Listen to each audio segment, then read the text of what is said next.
Bon, Aldric, Manon face à Rose, quel est l'enjeu de ce combat? Je pense que l'enjeu de ce combat, il est complémentaire avec le combat de Santos contre Blankfield. Celle qui fera le... En cas d'égalité, c'est Manon qui est prioritaire, je pense, le combat de Manon-Rose, mais c'est celle qui fera la meilleure performance des deux qui fera la ceinture derrière. Ceinture qui a lieu le 16 septembre, c'est-à-dire 14 jours après, à Vegas, avec la revanche de Valentina. Bon, en fait, là, on est sur une configuration un coup un peu à trois bandes, quoi. C'est un peu Ouais, c'est un peu une demi-finale mondiale. Avec, en cas de double bonne prestation, je reste persuadé que le combat Rose-Manon sera prioritaire. Mais je pense que voilà, il faut faire une très bonne prestation pour pouvoir en début d'année 2024 faire cette ceinture contre Grasso ou Tchechenko. Bah, allons-y, je pensais y venir un peu plus tard, mais ça veut dire quoi une bonne prestation? Le MMA, c'est un sport d'instant. Cette culture de l'instant, elle est évidente à chaque combat. Et même si tu as fait une très bonne prestation, tes deux premiers ou trois premiers combats à l'UFC, les gens ils retiennent le dernier. Donc Manon a été blessée. À part RMC, il n'y a aucun média mainstream français qui l'a relayé. Donc ça nous a beaucoup touché et affecté parce que les gens ils se sont fait une opinion tronquée de ce que pouvait faire Manon. Et de ce fait, faire un bon combat, c'est déjà montrer 100% de son potentiel, ce qu'elle n'a pas pu faire lors de ses deux précédents combats. Je reviens juste sur le combat contre Kathleen Chookagian pour en sortir, nous amener après ici, mais pendant le combat, Manon qui était déjà blessée, en tout cas atteinte au genou, a priori se blesse.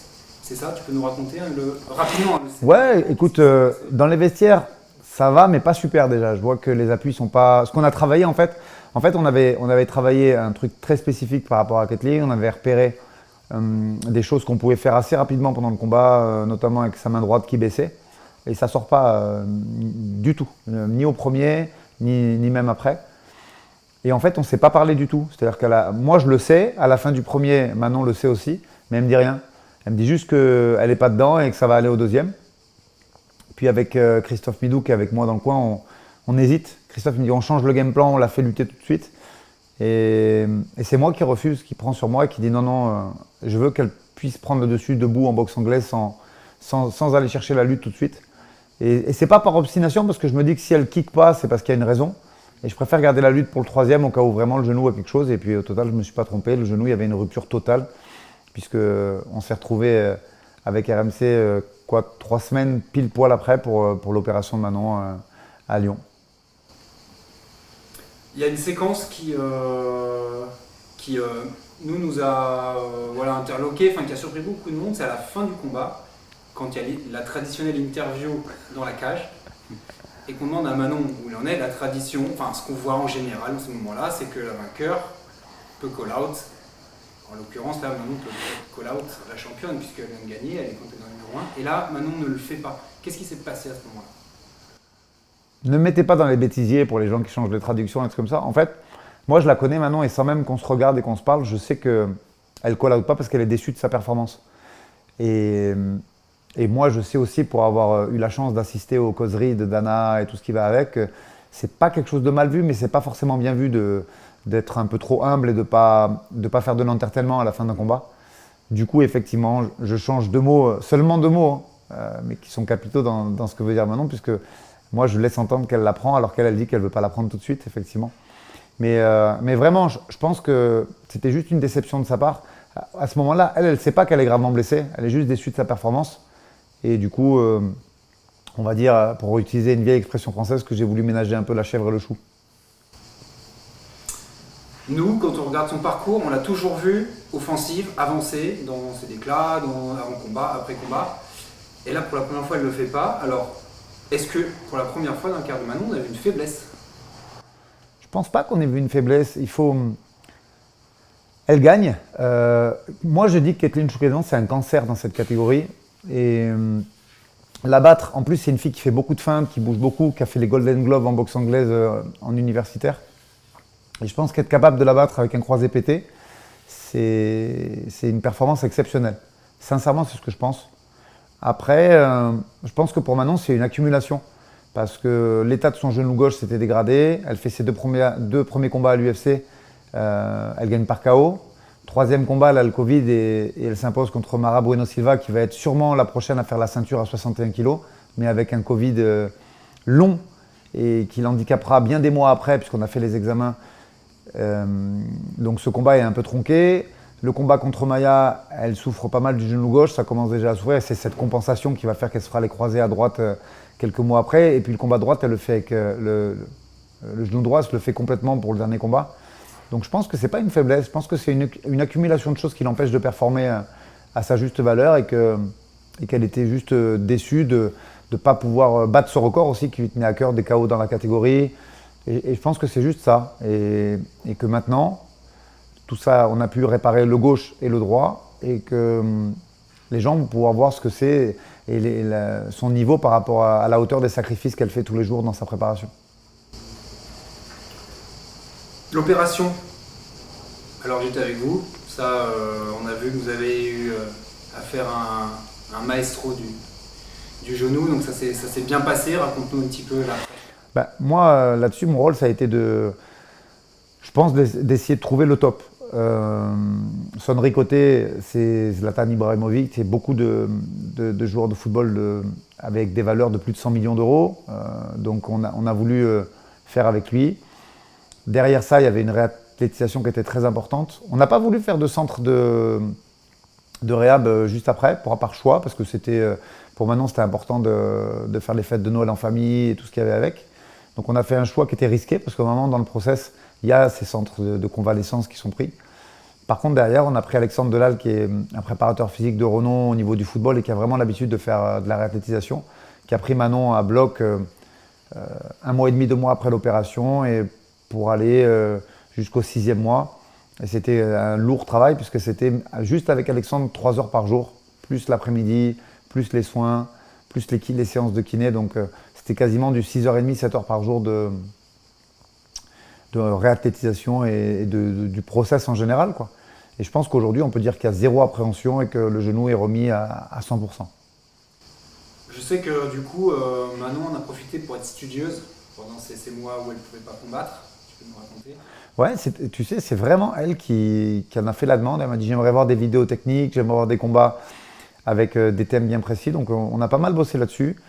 Et on a pu varier. Et ce qui est complètement dingue vraiment, c'est que quand on a commencé à refaire du vrai travail derrière sur du scramble ou du chain wrestling, ce travail de visualisation qu'elle a fait, il avait vraiment porté ses fruits. Donc c'est comme si on avait fait une mini-étude là-dessus, mais force est de constater que la visualisation, ça marche vraiment et ça aide vraiment à retenir des formes de corps et des intentions. Alors, autre nouveauté, je crois, d'après ce que tu m'as raconté, c'est le travail avec quelqu'un qui est un préparateur mental. Je ne sais pas comment vous l'appelez d'ailleurs. Mais il a pas vraiment de nom, Don-Pierre Albertini, mais c'est Manon qui le connaissait. Je crois qu'il est de l'époque du karaté de Manon. Il était ostéopathe, je crois, pour les athlètes de haut niveau. Don-Pierre, c'est une personne qui… Mais en fait, son travail, comme il le dit lui-même, il fait ce qu'il n'y a pas besoin de faire. C'est-à-dire qu'en fait, il évoque des choses avec Manon. Ils ont leur petit process interne. Moi, je le qualifierais de préparateur mental et de média trainer. Mais en fait, dès le départ, il m'a dit Manon, elle a besoin de rien. Et je viens juste faire rien, mais bien. Et je pense que cette phrase-là, elle le qualifie bien. Après, je pense que c'est toujours bien de pouvoir discuter, en tout cas évoquer des choses avec une personne tierce. Moi, j'aime bien me mettre en retrait. Je pense que j'ai suffisamment de rôles comme ça et j'ai pas envie d'en avoir d'autres. Et je pense que ce serait même trop que j'en ai d'autres. Donc c'est une excellente chose qu'elle puisse travailler avec Don-Pierre et puis surtout qu'il soit avec nous pendant la Fight Week aussi. Parfait. Je reste sur l'aspect mental. Ce que peuvent déclarer les adversaires de Manon, ça lui sert de motivation? On a besoin de ça, des petits trucs comme ça pour aller chercher un surplus de…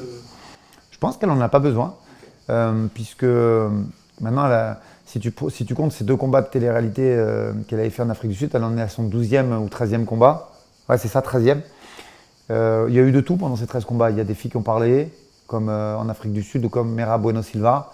Il y en a d'autres qui ont été dans une posture très sportif et presque olympique. Et le résultat, c'est toujours le même au final. Donc je pense que si tu l'appliques, elle te répond. Mais elle n'a pas besoin d'aller chercher une motivation extérieure que celle de gagner, d'avoir la ceinture de l'UFC par la suite. Je pense que c'est sa principale motivation et il n'y a pas besoin d'en avoir une autre. L'agressivité, dire, de fight naturel avec Ouais, quoi qu'il arrive, même si elle est. Et tu le vois avec ses sparring de toute façon à la salle, l'ambiance peut être très bonne avant et après, mais pendant, elle est là pour gagner ses rounds et s'imposer de la façon la plus naturelle. Donc si elle doit te mettre KO pour ça, elle le fera, tu vois. Donc je pense qu'il y a l'ajout du trash talk, tout comme ça elle va te répondre, mais je pense que ça ne changera pas grand-chose au niveau de ses intentions, qui sont toujours mauvaises. Quoi qu'il arrive, elle a toujours de mauvaises intentions quand elle rentre dans la cage. Et je suis persuadé que ce 2 septembre, elles se verront vraiment, ces intentions-là. Est-ce que le 2 septembre, il va avoir, ce combat va avoir une atmosphère particulière, quelque chose qu'elle n'a jamais connu? Je pense que combattre en France, c'est quelque chose d'exceptionnel. Après, je m'inquiète pas plus que ça pour la pression, parce que cette fameuse carte d'Abu Dhabi dont on parlait contre Kathleen, il y avait la pression parce que tu savais que le monde entier te regardait, mais il n'y avait pas les encouragements qui vont avec. Donc elle était très traître. Et d'ailleurs, j'ai vu, moi, des garçons de très haut niveau s'effondrer. Je vais citer son nom parce qu'il n'y a rien de mauvais là-dedans. Hein. Tu peux rater une prestation, mais tu as des mecs comme Sean Brady qui se sont effondrés ce soir-là. Donc, je pense qu'il n'y a rien qui peut être pire que cette atmosphère qu'il y avait à Abu Dhabi ce soir-là. Parce que tu sais que tu étais regardé par le monde entier et que c'était la plus grosse carte du MMA, mais le public local, il n'est pas très communicatif, il ne communique pas avec les athlètes, ça ne crie pas beaucoup. Du coup, il y avait peu de soutien. Donc, quoi qu'il arrive, je pense qu'à Paris, ça ne pourrait être que mieux pour n'importe lequel des athlètes. Il vaut mieux, même quand c'est le public, t'es hostile, au moins ça crie pour quelque chose, tu vois. Alors que là, c'était une atmosphère très feutrée. Tu serais presque cru dans un lounge à certains moments. Et alors que tu sais que les yeux du monde entier étaient rivés sur ça. Donc, je pense que Paris, ce sera beaucoup mieux, quoi qu'il arrive. Et Manon, en plus, aura la ferveur et l'encouragement de 20 000 personnes. Et on sait que c'est fabuleux. On l'a vécu en tant qu'invité l'année dernière. Pas de mauvaises phrases, pas de, comme on peut l'entendre au football de temps en temps, pas d'insultes, juste une communion et un soutien total du public. Moi, ils m'ont donné la chair de poule. Et je pense que ce sera, j'ai même aucun doute sur le fait que ce sera pareil cette année. Pourquoi je te dis ça? Parce que quelqu'un comme Benoît en a parlé, lui qui a été le premier Français à rentrer. Il a dit, je me suis senti, ça m'a donné énormément de force, mais pendant les premières secondes, 30 secondes, premières minutes du combat, il n'était pas totalement dedans parce qu'il a été submergé par ça. Il faut quand même l'encaisser, cette ferveur de 15 000 Français. Tu vois. Je pense que, pareil, c'est un travail de préparation, de visualisation avant. Et je ne m'inquiète pas du tout parce qu'en plus, maintenant, elle a une expérience dans le karaté, dans le pied-point, où là, par contre, elle a boxé à domicile à de nombreuses reprises. Donc, je ne suis pas inquiet et je pense que ce travail de visualisation, elle le fera en amont avec son préparateur. Donc, non, aucune inquiétude. Je vois que du positif, moi, là-dedans, vraiment. Oui, ça fait partie des choses qui peuvent être justement abordées et désamorcées, en fait. Ouais, c'est un travail de… Au même titre que tu dois… Moi, souvent, je conseille à mes athlètes de réfléchir dès le moment où ils vont faire le check avec les mains, s'ils le font. Parce qu'il y en a qui ne veulent même pas le faire. Donc, le travail, il part de là. Et appréhender les gens qui vont hurler et qui vont te soutenir. Mais j'ai bien aimé la phrase de Benoît qui disait il y avait tellement de cris que j'avais l'impression d'avoir déjà gagné. Et je pense que c'est effectivement, ça peut vraiment te porter. Et surtout, si c'est un peu difficile, ça peut décupler tes forces. Après, non, je reste très confiant là-dessus. Et ma préoccupation première, c'est juste qu'on arrive au bout de ces 4 dernières semaines de camp sans blessure. Le reste, je serai pas… Si on arrive à maintenir cette intensité-là, et ce qu'elle est capable de faire pendant ce camp, ce sera la dernière de mes inquiétudes sera le public. On y arrive justement. Rose Namajunas. Rose, vous l'avez demandé. Pourquoi? Alors pourquoi? Parce que déjà, sans trahir un secret de l'UFC, un des matchmakers, je ne donnerai pas le nom, mais ne se rappelait plus que Manon était blessée. De ce fait, en fait, ils nous l'ont proposé au mois de mars. Et c'était un moment, par contre, il y avait énormément de déception pour Manon à cette époque-là, parce que quelques semaines avant, elle a le call-out de Valentina, qui ne sait pas qu'elle est blessée non plus. Parce qu'en fait, c'est toujours pareil, je pense que les médias mainstream là-dessus, ils ont un devoir d'information, que ce soit sur la presse ou les fans. Et en fait, quand je parlais de culture de l'instant, bah, c'est ça. Le combat est passé, Manon elle a un verre, plus personne n'en a parlé. Et personne n'a évoqué sa blessure, ni le fait qu'elle ait combattu blessée. Encore moins le fait qu'elle soit opérée. Alors que vous n'avez pas fait de secret. Non, on ne l'a pas caché, on l'a dit tout de suite. Tu sais, on a découvert il y a peu de temps que Grasso avait été opéré après son combat contre Barber. Elle l'a caché. Puisqu'elle l'a annoncé il y a, je crois que ça fait même pas 2 mois qu'elle a annoncé ça. Valentina a été blessée aussi, je crois, avant ou après Kathleen. Et elle n'en avait pas trop fait état, nous on l'a dit.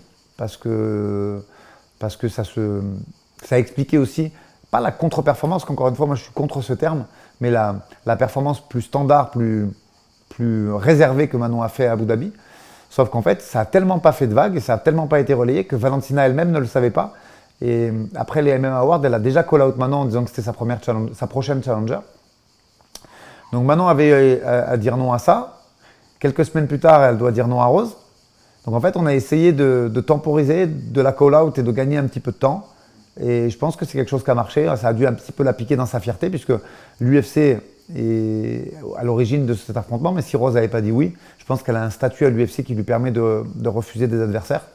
Donc je pense que le travail que Manon a fait chez Ariel El Awani, chez MMA Junkie, on la call out à 2 reprises, a porté ses fruits. Ça l'a un petit peu piqué dans son estime et ça déboule sur un très beau match-up à Paris. Sans que ça soit signé, il y a une promesse de ceinture assez rapidement derrière. Alors, vraiment, honnêtement, de toi à moi, il n'y a aucune promesse. Par contre, sur le contrat de Manon de 8 combats, il y a des clauses Championship Fight. Voilà. Ça, je peux le dire, il n'y a aucun secret là-dessus. Donc, elle a signé pour 8 combats et dessus, il y a des clauses de championnat. Le fait que Rose ait accepté ce combat en France face à la numéro 2, est-ce que ça ne veut pas dire quelque part aussi qu'elle sous-estime un petit peu Manon? Parce que c'est hostile comme condition. Clairement, elle met les pieds dans un guêpier, mais est-ce qu'elle le sait? Alors, est-ce qu'elle le sait et c'est ce challenge-là qui la motive à repartir à l'entraînement tous les jours?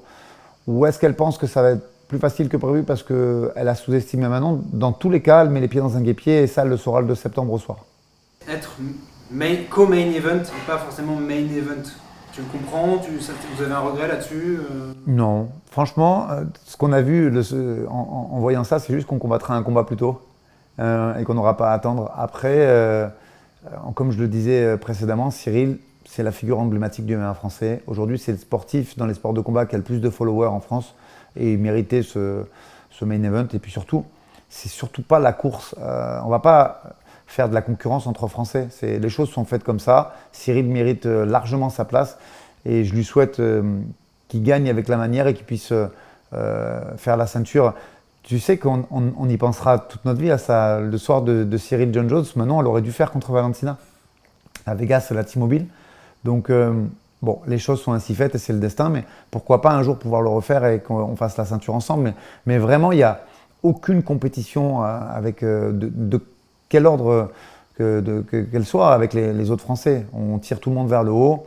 Ça arrive souvent qu'on se parle par message ou que même d'autres Français viennent s'entraîner chez nous.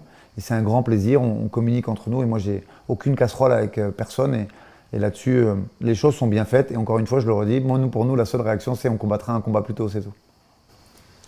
Qu'est-ce que tu pourrais dire aux gens ignorants, pas forcément réfractaires mais ignorants du MMA féminin pour les convaincre qu'il faut regarder le combat de Manon?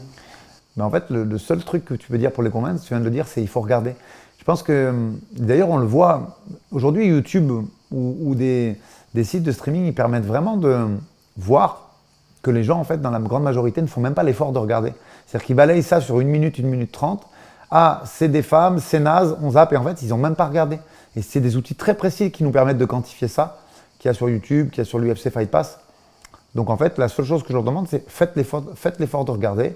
Comme hier soir, je le redis, il y avait Holm Bueno Silva. C'est largement aussi bien, voire mieux que certains combats masculins, c'est ouvert. Les frappes significatives, il y en a plus de 5 par minute. Ce n'est pas le cas dans toutes les catégories chez les hommes. Aujourd'hui, les femmes elles sont capables de mettre KO aussi bien en comparaison des catégories flyweight ou bantam que chez les hommes. Donc il faut juste se poser et regarder et vous verrez qu'il y a autant de spectacles et d'émotions que sur le MMA masculin. On m'avait dit qu'aussi on peut avoir une perception un peu bizarre sur le long terme des combats féminins avec peut-être tu vois, des combats un peu moins, avec moins de KO, moins de choses. Maintenant, parce qu'en fait, le niveau s'élevant, et ben tu vois, il y a moins de différence de niveau entre les combattantes maintenant, et le niveau s'élevant, ça se neutralise. Ouais, c'est vrai aussi. Après, il y a encore, il faut être totalement honnête avec les gens qui nous écoutent, et je pense qu'aujourd'hui, à l'instar des catégories 84, 93 et poids lourds, il y a aussi une différence de niveau entre le top 40 et le top 10. Il faut être honnête et réaliste. Le MMA féminin augmente de niveau.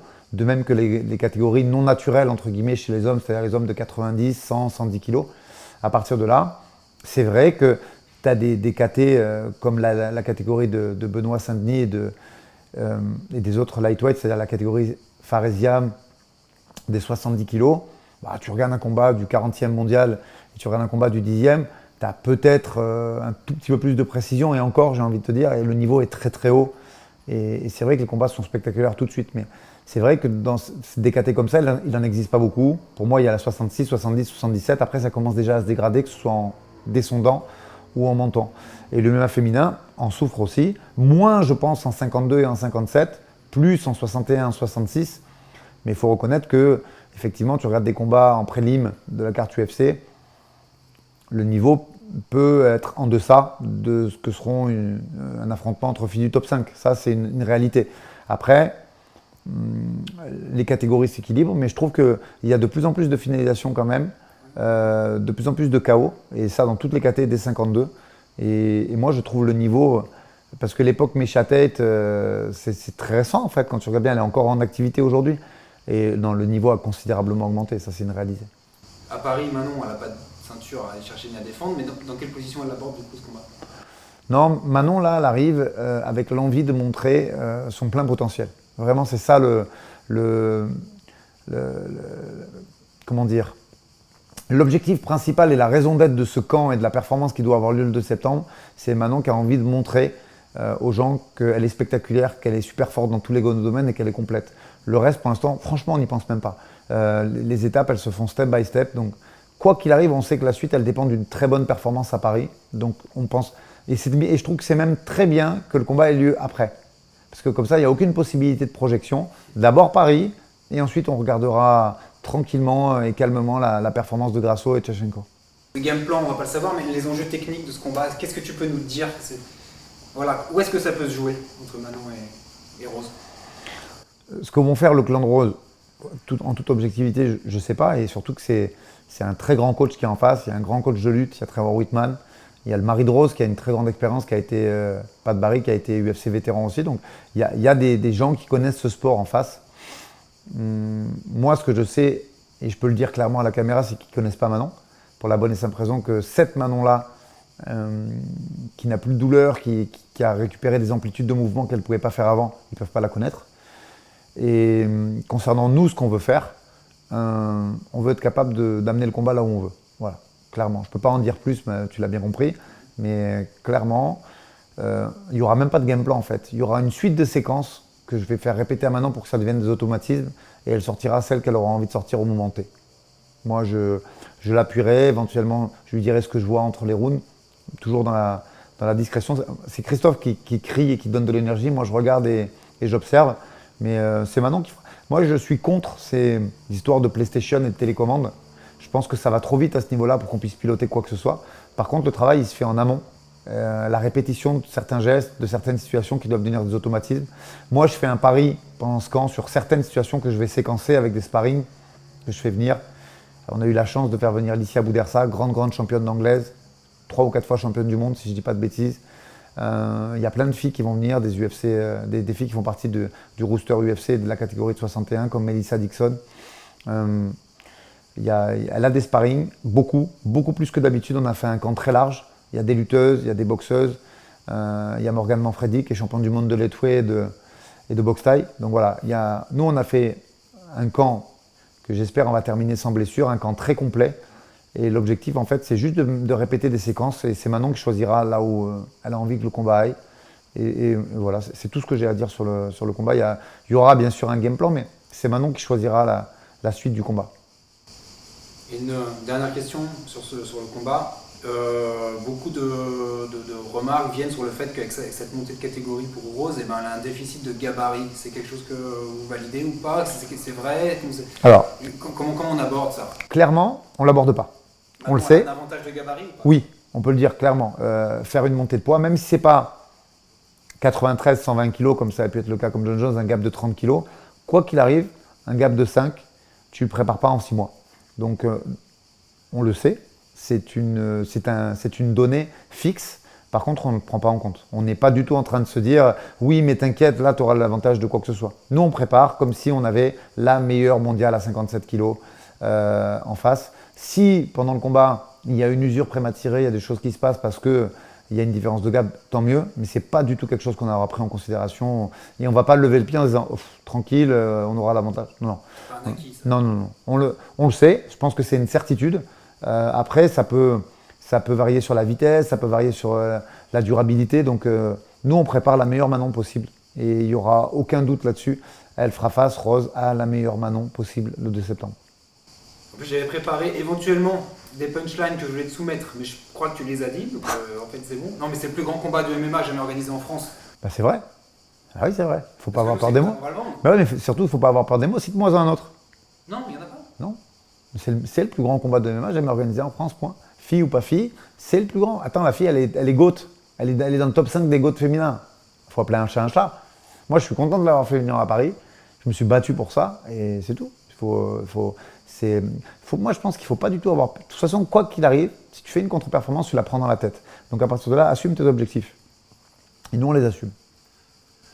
Le nouveau contrat, je ne sais pas quel terme tu peux nous donner, tu as déjà donné des infos sur déjà la durée du combat, etc. Mais ça veut dire quand même que l'UFC mise sur Manon, croit en Manon. Clairement, des contrats plus 8 combats. Je suis un petit peu l'actualité, les gens, surtout les boîtes de management aiment bien communiquer là-dessus. Il y en a peu, donc très peu. On les compte sur le doigt d'une main. Donc je pense que quoi qu'il arrive, en tout cas l'UFC a envie de garder Manon dans son roadster et de ne pas risquer qu'elle puisse aller à la concurrence. Ce qui n'était pas du tout notre envie parce que même si Manon, elle le dira elle-même, elle avait eu une meilleure proposition d'une organisation concurrente, d'abord la ceinture. Puis la suite, le sportif c'est hyper important et je pense que si matière il y a à pouvoir faire partie du débat sportif, le financier ça vient après quoi qu'il arrive. Je pense que j'entends beaucoup de choses moi en ce moment sur les réseaux sociaux, sur les podcasts, oui mais la paye, le début, effectivement il est ce qu'il est. Mais si tu penses que tu peux arriver dans le top 5 et être contender, la paye, je pense qu'elle n'est pas beaucoup mieux ailleurs. Il y a des exemples, il y a des contre-exemples comme Francis Ngannou, mais des Francis, il n'y en a qu'un seul. Donc la rémunération, le haut niveau, ils vont de pair. Et si tu penses que tu es capable d'être numéro 1 ou champion dans une KT, ben, je ne vois pas où on peut être mieux rémunéré que ça après. Donc le choix sportif, il est. Aujourd'hui, l'UFC a juste manifesté son intention de garder Manon le plus longtemps possible, voire pour toute sa carrière. On a dit oui parce qu'on trouvait ça bien et le projet sportif et le rapport financier qui va avec le sportif. Et puis quoi qu'il arrive, c'est Manon qui décide et elle était enchantée de cette proposition. Et enfin pour finir, le 2 septembre, Manon éteint une légende. Clairement, elle peut devenir. Déjà, est-ce qu'elle peut mettre le MMA féminin, en tout cas français, sur la carte ce jour-là en fait. Tu vois ce que je veux dire? Je pense qu'elle devenir même une égérie sportive au-delà du MMA française, tu vois ce que je veux dire? Je pense que je l'ai dit tout à l'heure, on est ravis que ce soit Cyril la figure emblématique du MMA en France. Par contre, je pense qu'arriver et pouvoir être à côté de Cyril ou épauler Cyril, Manon elle le mérite de par son investissement, de par sa carrière, qui n'a pas été facile. Parce que le MMA féminin, il n'y avait rien quand elle a commencé. Elle était obligée de faire une télé-réalité sans parler la langue en Afrique du Sud. Tous les sacrifices qu'elle a fait dans sa vie pendant le Covid, avant, après. Donc voilà. Le côté sportif, on sait on en a déjà parlé. Le côté maintenant extra-sportif, c'est juste que maintenant elle puisse communier avec son public, avoir la reconnaissance des fans français, qu'elle montre que le MMA féminin, c'est quelque chose d'extraordinaire aussi. Ce sera déjà très bien. Peut-être qu'elle ne veut pas que ce soit pas ce rôle-là, mais toujours est-il que nous, c'est quelque chose qu'on sent et ça peut être une des conséquences positives d'une performance à Paris. Ouais, Manon, elle ne s'est jamais revendiquée comme ambassadrice de quoi que ce soit. Par contre, elle commence à l'assumer maintenant de par ses performances que elle est brique par brique, c'est-à-dire qu'elle ne veut pas spéculer sur ce qu'elle fait. Maintenant, aujourd'hui qu'elle a ce statut, elle a les épaules en tout cas pour le faire et si elle devait devenir une ambassadrice du MMA féminin, hexagonal, elle pourrait parfaitement l'assumer. Merci beaucoup. Tchuss.